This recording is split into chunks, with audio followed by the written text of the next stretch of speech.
Race, Crime, and the Law by Randall Kennedy. Let's look at the spine. Blocking the sun a little bit.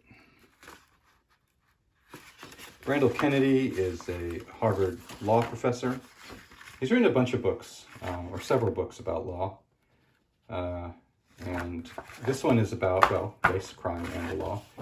There's not a ton to see on the inside. The paper is reasonably thick. It's a well-bound book and everything, but there's nothing particularly special about it.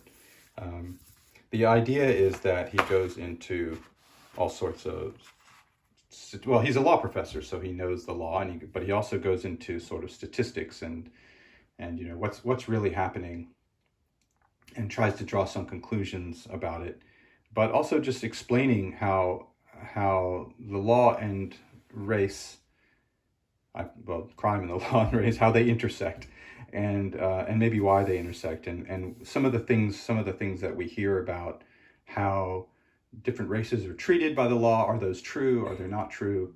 And some of what he says is kind of surprising. I'll give you one example of something that he said in this book. Now, I want to point out that this book is not fresh or new. That is, it came out in, it looks like 1997. Okay, so what he said here, there's probably been newer findings. Okay, but what he said, this is just one particular example, is that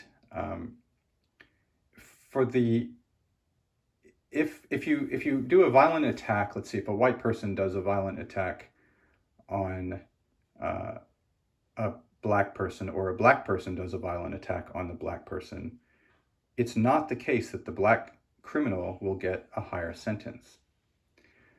But there is a difference in sentencing depending on who the victim is.